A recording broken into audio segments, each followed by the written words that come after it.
Hi പ്രിയപ്പെട്ടവരെ, അസ്സലാമു അലൈക്കും. എല്ലാവർക്കും നമസ്കാരം നേരുകയാണ്. എന്തൊക്കെ വിശേഷങ്ങൾ? എല്ലാവർക്കും നല്ലൊരു ദിനം ആശംസിക്കുകയാണ്. ഞാൻ ഇന്ന് ഈ വീഡിയോയിലെത്തിയിട്ടുള്ളത് ഡിസംബർ 12 വെള്ളിയാഴ്ച ചന്ദ്രിക ദിനപത്രത്തിൽ നിരീക്ഷണം പേജിൽ വന്നിട്ടുള്ള റിപ്പോർട്ടുമായി ബന്ധപ്പെട്ടാണ്. നബി ദർശനത്തിലെ 3 സൗഭാഗ്യങ്ങൾ എന്ന തലക്കെട്ടിൽ പ്രിയങ്കരനായ TH ദാരിമി ഉസ്താദ് വെള്ളിത്തെളിച്ചം എന്ന പങ്ക്തിയിൽ അദ്ദേഹത്തിൻ്റെ ലേഖനം നമ്മൾ കേൾക്കാറുണ്ട്. അദ്ദേഹത്തിൻ്റെ ഇന്നത്തെ ലേഖനമാണ് ഞാൻ നിങ്ങൾക്ക് മുമ്പിൽ എത്തിക്കുന്നത്. നബി ദർശനത്തിലെ 3 സൗഭാഗ്യങ്ങൾ എന്ന തലക്കെട്ടിൽ കൃത്യമായി അദ്ദേഹം ലേഖനത്തിൽ സൂചിപ്പിക്കുന്നുണ്ട്. അത് ഞാൻ നിങ്ങൾക്ക് മുമ്പിൽ എത്തിക്കുകയാണ്. നമ്മൾ ചാനൽ ആദ്യമായി കാണുന്നവർ സബ്സ്ക്രൈബ് ചെയ്യാനും ഷെയർ ചെയ്യാനും ശ്രമിക്കണമേ എന്ന് ആദ്യമേ ഉണർത്തുകയാണ്. നമുക്ക് റിപ്പോർട്ടിലേക്ക് കടക്കാം. ഇമാം തുർമുദി നിവേദനം ചെയ്യുന്ന ഹദീസിൽ നബി സല്ലല്ലാഹു അലൈഹി വസല്ലം തങ്ങൾ പറയുന്നു, നിങ്ങളിൽ ഒരാൾ തൻ്റെ ചുറ്റുവട്ടങ്ങളിൽ സുരക്ഷിതനും ശാരീരികമായി ആരോഗ്യവാനും അന്നന്നത്തെ അന്നം കയ്യിലുള്ളവനും ആണെങ്കിൽ അവന് ഐഹിക ലോകം മുഴുവനും കൈവന്നതുപോലെയാണ്. ഐഹിക ജീവിതത്തിലെ സൗഭാഗ്യങ്ങളെ കൃത്യമായി നിർണയിച്ചു തന്നിരിക്കുകയാണ് ഈ തിരുവചനം. 3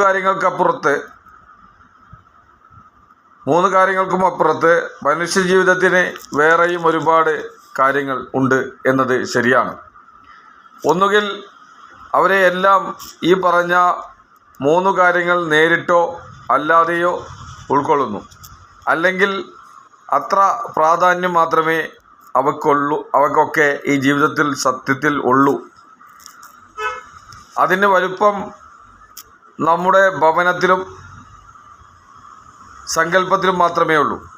ഇവ 3 മനുഷ്യജീവിതത്തിൻ്റെ എല്ലാ തലങ്ങളിലും ചൂഴ്ന്നു നിൽക്കുന്നു എന്ന് ലളിതമായി ചിന്തിച്ചാൽ പോലും മനസ്സിലാക്കാൻ കഴിയും. കാരണം ഒന്ന് സാമൂഹ്യ സുരക്ഷയാണ്. മനുഷ്യൻ അള്ളാഹുവിൻ്റെ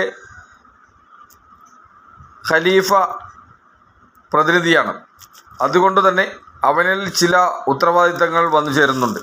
തൻ്റെ ജീവിത ഇടത്തെ പരിപാലിക്കുക എന്നതാണ് ഒറ്റ വാക്കിൽ പറഞ്ഞാൽ അത്. ആ ഇടത്തിൽ തൻ്റെ മണ്ണ്, അതിലെ മരങ്ങൾ, മനുഷ്യേതര ജീവജാലങ്ങൾ, അന്തരീക്ഷം, ജലം, വായു, മറ്റു ജീവിത സ്രോതസ്സുകൾ എന്നിവയെല്ലാം സംരക്ഷിക്കേണ്ട ബാധ്യത ഈ ഉത്തരവാദിത്തങ്ങളിൽ പെട്ടതാണ്. ഈ ഉത്തരവാദിത്തങ്ങളിൽ കൂട്ടായി മാത്രം ചെയ്യാൻ കഴിയുന്ന കാര്യങ്ങൾ ഉണ്ട്. അതിന് തൻ്റെ ബന്ധങ്ങളെ സജ്ജമാക്കുകയും സമൂഹം തന്നോട് സജ്ജമാക്കാൻ ആവശ്യപ്പെടുമ്പോൾ സജ്ജമാവുകയും ചെയ്യുക എന്നതും ഈ ഉത്തരവാദിത്തങ്ങളുടെ പരിധിയിൽ വരുന്നു. ഈ കൂട്ടായ്മയ്ക്ക് വിവിധ ജീവിത തലങ്ങളുണ്ട്. ദാമ്പത്യം, കുടുംബം, രക്ഷാകർതൃത്വം, ബന്ധം, അയൽപക്കം തുടങ്ങി അത് നീണ്ടുകിടക്കുന്നു. ഇവയോരോന്നിനും നിർവഹണത്തിൻ്റെ ഓരോ രീതികളുണ്ട്. സ്നേഹം, സഹായം, സഹകരണം, പങ്കാളിത്തം, പരസ്പര കൈമാറ്റം, പരസ്പര വിശ്വാസം തുടങ്ങി പലതും. ഇതെല്ലാം കൃത്യമായ അളവും ക്രമണികയും പാലിച്ചുകൊണ്ട് ചെയ്യുക എന്നത് ഉത്തരവാദിത്വമാണ്.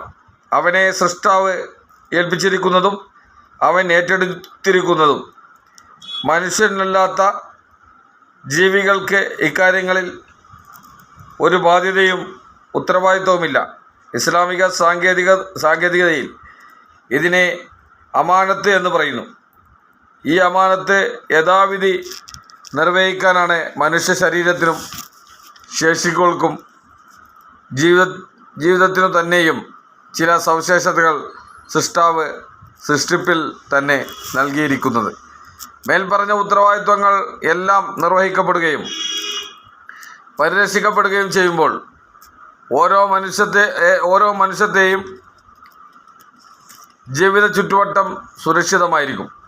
ഒന്നും ഓർത്ത് വിഷമിക്കേണ്ട സാഹചര്യം ഇല്ലാതിരിക്കുകയും എല്ലാവരുടെയും സന്തോഷങ്ങളും ആനന്ദങ്ങളും കണ്ട് ആനന്ദിക്കാൻ സാഹചര്യമുണ്ടാവുകയും ഭീതികളും ഭീഷണികളും അകന്നു നിൽക്കുകയും ചെയ്യുന്ന ഒരു സാഹചര്യം സംജാതമായാൽ അത് ഈ ജീവിതത്തിലെ ഏറ്റവും വലിയ നേട്ടം തന്നെയാണ് എന്ന് ആരും പറയും.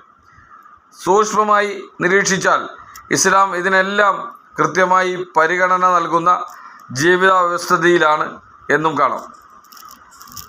സാമൂഹിക സുരക്ഷിതത്വത്തിന് ഏറ്റവും വലിയ പരിഗണനയാണ് ഇസ്ലാം കൽപ്പിച്ചത്. ന്യായവും അവകാശവും ഭേദിക്കപ്പെടുമ്പോൾ മാത്രമല്ലാതെ ആയുധം എടുക്കരുത് എന്ന് പറയുന്നത് മുതൽ മറ്റൊരാളെക്കുറിച്ചുള്ളതാണെങ്കിലും ഇല്ലാത്തതാണെങ്കിലും അത് അവനിഷ്ടമല്ലെങ്കിൽ പറയരുത് എന്ന് പറയുന്നത് വരെയുള്ള സമീപനങ്ങൾ ഈ അർത്ഥത്തിലുള്ളതാണ്. ജനനിബിഡമായ അങ്ങാടിയിലൂടെ ആയുധവുമായി കടന്നു പോകുമ്പോൾ അതിൻ്റെ മുന പൊത്തിപ്പിടിക്കണമെന്നും നിർദ്ദേശിക്കുന്നതും മറ്റൊരാളെക്കുറിച്ച് പരദൂഷണം പറയുന്നത് അവൻ്റെ പച്ചമാംസം തിന്നുന്നതിന് സമാനമാണ് എന്ന് ഉദാഹരിക്കുന്നതുമെല്ലാം ഈ വിഷയത്തിലുള്ള ഇസ്ലാമിൻ്റെ ജാഗ്രതയാണ്. മതത്തിൻ്റെ കാര്യത്തിൽ ഒരുതരം ബലപ്രയോഗങ്ങളും പാടില്ല എന്നത് കർശന നയം സ്വീകരിക്കുന്നതും മറ്റുള്ളവരുടെ ആരാധ്യ വസ്തുക്കളെ അവമതിക്കുന്നത് എന്ന് പറയുന്നതും എന്ത് വില കൊടുത്തും ആർക്ക് നൽകിയ വാക്കും പാലിക്കേണ്ടതാണ് എന്ന് നിഷ്കർഷിക്കുന്നതും എല്ലാം സാമൂഹ്യ സുരക്ഷിതത്വത്തിന് എത്ര വില നൽകിയാലും മതിയാവില്ല എന്നതിലേക്കുള്ള ഇസ്ലാമിൻ്റെ സൂചനയാണ്. രണ്ടാമത്തേത് ശാരീരിക ആരോഗ്യമാണ്. മനുഷ്യനെ ഐഹികമായി ലഭിച്ച എല്ലാ അനുഗ്രഹങ്ങളുടെയും അടിസ്ഥാനവും ആകെത്തുകയും ആരോഗ്യമാണ്. കാരണം ആരോഗ്യമില്ലെങ്കിൽ മറ്റൊന്നിനും ഒരർത്ഥവും ഉണ്ടാവുകയില്ല. മനുഷ്യനെ അള്ളാഹു ഒരു വശത്ത് ഒരുപാട് ഉത്തരവാദിത്തങ്ങളും ബാധ്യതകളും നിശ്ചയിച്ചു വച്ചിരിക്കുന്നു. അവയെല്ലാം നിർവഹിക്കാൻ ആവശ്യമായ ശരീരവും ജീവനും ബുദ്ധിയും നൽകുകയും ചെയ്തിരിക്കുന്നു. ജീവനും ബുദ്ധിയും ഉപയോഗിച്ച് തൻ്റെ ബാധ്യതകൾ, കടമകൾ എന്നിവ നിർവഹിക്കണമെങ്കിൽ അതിന് ശാരീരികമായ ആശ്വാസം അനുപേക്ഷണീയമാണ്. ശരീരത്തിലെ അവയവങ്ങളെയും ശേഷികളെയും പരമാവധി ഉപയോഗപ്പെടുത്തി ജീവിതം സഫലമാക്കാനുള്ള സൗഭാഗ്യമാണ് ആരോഗ്യം. അതിൻ്റെ പ്രാധാന്യം ഒന്നുകൊണ്ട് മാത്രമാണ് നബി തിരുമേനി തൻ്റെ സമുദായത്തോട് ആരോഗ്യത്തിന് വേണ്ടി തേടാൻ ഉപദേശിച്ചത്. നബി തിരുമേനിയുടെ പ്രാർത്ഥനകളിൽ നല്ലൊരു ഭാഗം ആരോഗ്യത്തിനുള്ളതായിരുന്നു എന്ന് ഹദീസുകൾ വ്യക്തമാക്കിയിരുന്നു. ഇസ്ലാമിക ദൃഷ്ട്യാ ആരോഗ്യം ലഭിക്കാനും നിലനിൽക്കാനും രണ്ടു കാര്യങ്ങളാണ് പ്രാഥമികമായി വേണ്ടത്. ഒന്നാമത്തേത് പ്രാർത്ഥന തന്നെയാണ്. ആരോഗ്യം എന്നത് മനുഷ്യന് സ്വയം ഉണ്ടാക്കിയെടുക്കാൻ കഴിയുന്നത് മാത്രമാണ് എന്ന് ധരിക്കാൻ മനുഷ്യ ജീവിതത്തിന് മുമ്പിൽ ന്യായങ്ങൾ ഒന്നും തന്നെ കാണുന്നില്ല. കാരണം എല്ലാ ആരോഗ്യ സൂക്ഷ്മതകളും പുലർത്തുകയും ഏതു ചെറിയ താളപ്പിഴ വന്നാലും അതിനെ ഫലപ്രദമായി ചികിത്സിക്കുകയും തികഞ്ഞ ശ്രദ്ധയോടെ മാത്രം ജീവിക്കുകയും ചെയ്യുന്ന ആൾക്ക് പോലും ആരോഗ്യം അവർ പോലും അറിയാതെ വിധത്തിൽ ചോർന്നു പോകുന്നത് അനുഭവത്തിലുണ്ട്. മറുവശത്ത് ഈ ജാഗ്രത പുലർത്താൻ ആവശ്യമായ സാംസ്കാരിക വളർച്ച ഇല്ലാത്ത എത്രയോ പേർ ഒരുപാട് കാലം നല്ല ആരോഗ്യത്തോടെ ജീവിക്കുന്നതും കാണുന്നുണ്ട്. അതുകൊണ്ട് ഭൗതിക പ്രപഞ്ചത്തിലെ എല്ലാ കാര്യങ്ങളിലും എന്ന പോലെ ആരോഗ്യത്തിൻ്റെ കാര്യത്തിലും സൃഷ്ടാവിൻ്റെ വലിയ ഭാഗധേയമുണ്ട്. അത് തട്ടിയെടുക്കാനോ കട്ടെടുക്കാനോ വശപ്പെടുത്തി സ്വന്തമാക്കാനോ ഒന്നും അറിയാത്തതാണ്. അത് ലഭിക്കാൻ അവനെ ശക്തിപ്പെടുത്തുന്ന വിധം അവൻ്റെ അധികാരത്തെ അംഗീകരിച്ചുകൊണ്ടും വിനയം പ്രകടിപ്പിച്ചുകൊണ്ട് അവനോട് ചോദിക്കുകയല്ലാതെ മറ്റു വഴികളില്ല. രണ്ടാമത്തേത് ആരോഗ്യം നിലനിൽക്കാൻ മനുഷ്യൻ്റെ സഹജാവബോധത്തിൻ്റെ ഉയർന്നു വരുന്നതും സൃഷ്ടാവിനാൽ നിഷ്കർഷിക്കപ്പെടുന്നതുമായ ആരോഗ്യശീലങ്ങൾ പാലിക്കുക എന്നതാണ്. നിഷിദ്ധമായ ഭക്ഷണങ്ങൾ, പാനീയങ്ങൾ മുതലായവ ഉപേക്ഷിക്കുക. ഭക്ഷണം കഴിക്കുന്നതിൽ മിതത്വം, കൃത്യത ഇവ പാലിക്കുക. വിശ്രമം, വ്യായാമം, ഉറക്കം തുടങ്ങിയ ജീവിതതാളങ്ങൾ കൃത്യമായി പരിപാലിക്കുക. വൃത്തി, മാന്യത തുടങ്ങിയ ഉന്നതമായ സാംസ്കാരിക മൂല്യങ്ങൾ കാത്തുസൂക്ഷിക്കുക തുടങ്ങിയവയെല്ലാമാണ് ഇസ്ലാം ഇക്കാര്യത്തിൽ മുന്നോട്ട് വെക്കുന്ന പ്രധാന ആരോഗ്യ ശീലങ്ങൾ. രണ്ടാമത്തെ സൗഭാഗ്യമായി നബി തിരുമേനി സല്ലല്ലാഹു അലൈഹി വസല്ലമ എണ്ണിയിരിക്കുന്നത് അന്നന്നത്തെ അന്നം കയ്യിൽ ഉണ്ടായിരിക്കുന്നതിനെയാണ്.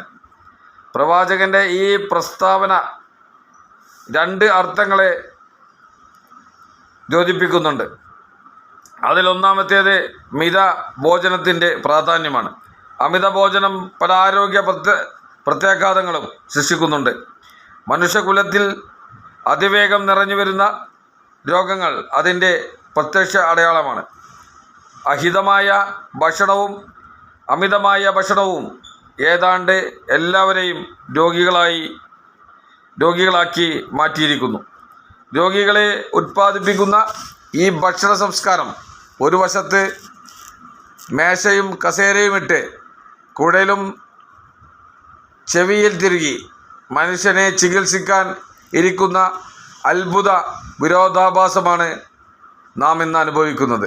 ഔഷധ പ്രയോഗം ഫലപ്രദമാകാത്ത രോഗം ഏതാണെന്ന് കിസ്ര ചക്രവർത്തി ഒരു വൈദികനോട് ചോദിച്ചപ്പോൾ ഇടവേളകളില്ലാത്ത ഭോജനം തന്നെ എന്നായിരുന്നു മറുപടി എന്ന ഒരു കഥ ദലീലുൽ ഫാലിഹീനിൽ കാണാം. ഇസ്ലാമിലേക്കുള്ള തൻ്റെ ക്ഷണത്തിന് മാന്യമായ പ്രതികരണമെന്നോണം ഈജിപ്തിലെ മുക്കൗലിസ് രാജാവ് മദീനയിലേക്ക് അയച്ച ഒരു വൈദ്യനെ നബി സല്ലല്ലാഹു അലൈഹി വസല്ലം തങ്ങൾ മടക്കി അയച്ച ഒരു ചരിത്രം പലയിടത്തും കാണുകയും കേൾക്കുകയും ചെയ്യാറുണ്ട്.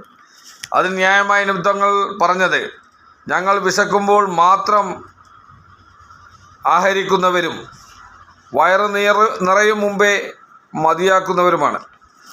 അതിനാൽ ഞങ്ങൾക്ക് ഒരു വൈദ്യൻ മെനക്കെട്ട് ചികിത്സിക്കാൻ മാത്രമുള്ള രോഗങ്ങൾ ഉണ്ടാകില്ല എന്നതായിരുന്നു. പ്രവാചകൻ നബി സല്ലല്ലാഹു അലൈഹി വസല്ലമയുടെ ഭക്ഷണശീലങ്ങൾ വളരെ ലളിതമായിരുന്നു. അനസ് റളിയല്ലാഹു അൻഹു പറയുന്നു, എൻ്റെ അറിവിൽ പ്രവാചകൻ സല്ലല്ലാഹു അലൈഹി വസല്ലമ തങ്ങൾ വലിയ തളികയിൽ ഭക്ഷണം കഴിച്ചിട്ടില്ല. നന്നായി ചുട്ടെടുത്ത നേർത്ത റൊട്ടി കഴിച്ചിട്ടില്ല. ഒരു ഡൈനിങ് ടേബിളിൽ ഭക്ഷണം കഴിച്ചിട്ടുമില്ല. ബുഖാരി. രണ്ടാമത്തെ അർത്ഥം അന്നത്തെക്കുറിച്ചുള്ള ആശങ്ക വേണ്ട എന്നതാണ്. കാരണം ഭക്ഷണം ആവശ്യമുള്ള എല്ലാ ജീവജാലങ്ങൾക്കും വേണ്ട ഭക്ഷണം അല്ലാഹു സ്വന്തം ബാധ്യതയായി ഏറ്റെടുത്തതാണ്. അള്ളാഹുവിൻ്റെ വാഗ്ദാനത്തെ വിശ്വസിക്കാനുള്ള ശക്തിയാണ് സത്യത്തിൽ ഈമാൻ. അവൻ അന്നം തരും എന്ന് പറഞ്ഞാൽ അത് ഉറപ്പാണ് എന്ന് ശരിക്കും മനസ്സുകൊണ്ട് ബോധിക്കുക എന്നതാണ് വിശ്വാസത്തിൻ്റെ കരുത്തിനെ സൂചിപ്പിക്കുന്ന കാര്യമാണ്. മൊത്തത്തിൽ ജീവിത സൗഭാഗ്യത്തെക്കുറിച്ചുള്ള സാധാരണ മനുഷ്യന്മാരുടെ ധാരണകളെ തിരുത്തുകയാണ് ഈ തിരുവചനം ചെയ്യുന്നത്.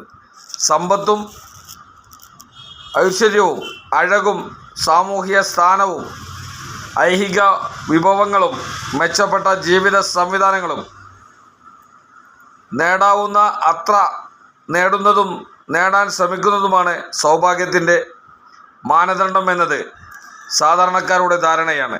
അത് തികച്ചും തെറ്റാണ്. എല്ലാ സൗകര്യങ്ങളോടും സുഖങ്ങളോടും കൂടി കൊട്ടാര സമാനമായ ഭവനത്തിൽ കഴിയുന്ന വ്യക്തിക്ക് പുറത്തിറക്കാൻ കഴിയുന്ന സാമൂഹ്യ സുരക്ഷ ഇല്ലെങ്കിൽ ആ വീടിനുള്ളിലെ സുഖങ്ങളിൽ അയാൾക്ക് വീർപ്പുമുട്ടലാണ് അനുഭവപ്പെടുക. അതേ വ്യക്തിക്ക് എല്ലാം ഉണ്ടായിട്ടും ഒന്ന് ഇളകിയിരിക്കാനോ പുറത്തിറങ്ങാനോ ആരോഗ്യപരമായി കഴിയാത്ത സാഹചര്യമാണ് എങ്കിൽ അയാൾക്ക് ആ ഐശ്വര്യങ്ങളെല്ലാം കടുത്ത നിരാശയായിരിക്കും സമ്മാനിക്കുക. അന്നത്തിനു വേണ്ടിയുള്ള നോട്ടം ചെറിയ ബിന്ദുവിലേക്കെങ്കിലും എത്തി നിൽക്കുന്നില്ലെങ്കിൽ അത് ഉള്ളിലുണ്ടാക്കുന്ന അസ്വസ്ഥത ഒട്ടും ചെറുതാകുകയുമില്ല. അതിനാൽ ഏറ്റവും അടിസ്ഥാന സുരക്ഷകളെ എടുത്തു പറയുകയും അവ എന്നും ഉണ്ടായാൽ അത് തന്നെയാണ് വലിയ സൗഭാഗ്യങ്ങൾ എന്ന് പഠിപ്പിക്കുകയാണ് നബി സല്ലല്ലാഹു അലൈഹി വസല്ലമ തങ്ങൾ കൃത്യമായി തന്നെ വെള്ളിത്തെളിച്ചം എന്ന പങ്ക്തിയിൽ TH ദാരിമി ഉസ്താദിൻ്റെ ലേഖനം നബി സല്ലല്ലാഹു അലൈഹി വസല്ലമ തങ്ങൾ ദർശനത്തിലെ 3 സൗഭാഗ്യങ്ങൾ എന്ന തലക്കെട്ടിലാണ് പ്രിയപ്പെട്ട TH ദാരിമി ഉസ്താദ് ഇന്നത്തെ ലേഖനം എഴുതിയിട്ടുള്ളത്. കുറച്ച് കടുംകട്ടി വാക്കുകളാണ്, എങ്കിൽ കൂടി നിങ്ങൾക്കത് ബോധ്യമായിട്ടുണ്ടാവും എന്ന് ഞാൻ പ്രതീക്ഷിക്കുകയാണ്. ഏതായാലും നമുക്ക് സാധാരണക്കാർക്ക് അറിയാവുന്ന കുറച്ച് കാര്യങ്ങൾ ഈ ലേഖനത്തിൽ കൃത്യമായി TH ദാരിമി ഉസ്താദ് കൃത്യമായി പ്രതിപാദിക്കുന്നുണ്ട്. അത് നിങ്ങൾക്ക് മുമ്പിൽ എത്തിക്കാൻ കഴിഞ്ഞത് വലിയ സന്തോഷമായി കണക്കാക്കുകയാണ്. ഏതായാലും ഈ ഒരു ലേഖനം നബി സല്ലല്ലാഹു അലൈഹി വസല്ലമ തങ്ങളുടെ ഒരു ഹദീസുമായി ബന്ധപ്പെട്ട് തങ്ങളുടെ ചരിത്രവുമായി ബന്ധപ്പെട്ടിട്ടുള്ള ഒരു റിപ്പോർട്ടാണ്.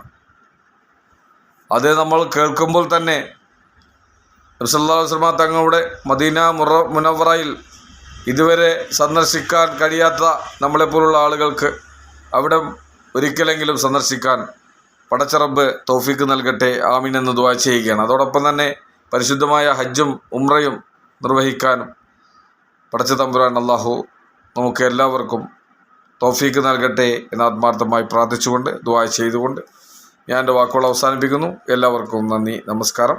അസ്സലാമു അലൈക്കും വറഹ്മത്തുള്ളാഹി തആല വബറകാതുഹു. മാഅസ്സലാമ.